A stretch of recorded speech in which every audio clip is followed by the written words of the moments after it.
Isinailalim na sa state of calamity ang lalawigan ng Biliran dahil sa epekto ng bagyong Opong noong nakaraang linggo.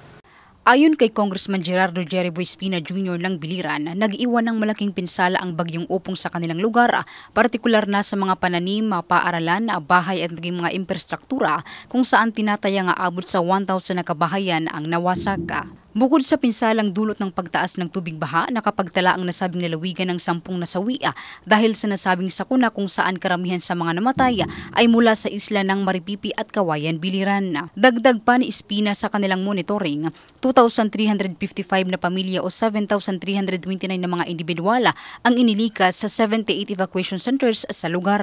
Nabatid na bukod sa baha, nagkaroon din ng mga pagguho ng lupa at buhawi na naging sanhi ng pagtaas ng tubig baha sa mga tulay at dahilan naman ng pagkasawi ng ilang mga buhay. Dagdag pa niya sa kasalukuyan na dadaanan na ang mga kalsada habang minimal naman ang pinsala sa mga tulay sa nasabing lugar. Tinataya namang nasa 1 bilyon ang kabuuang pinsalang iniwan ng bagyo sa lalawigan ng Biliran.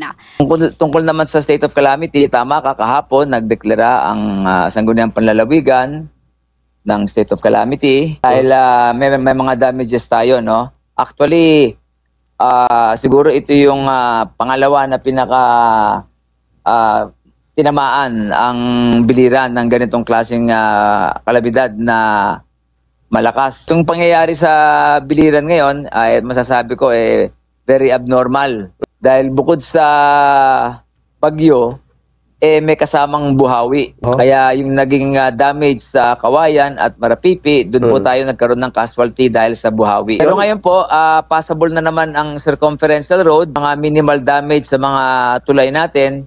Yung pangangailangan ng ating mga kababayan, kagaya ng pagkain, tubig, umaaksyon naman po ang mga local government. Ang bahagi ng pakikipagpanayam ng Bombo Radio Tacloban kay Congressman Gerardo Jeriboy Espina Jr. ng Biliran. Sinigurado naman ni Congressman Espina na nakatutok sila sa pagtulong sa kanilang mga nasasakupan, katulad na lamang ng pagkain at mga pangunahing pangangailangan ng mga ito upang agad na makabangon mula sa mapinsalang bagyong Opong.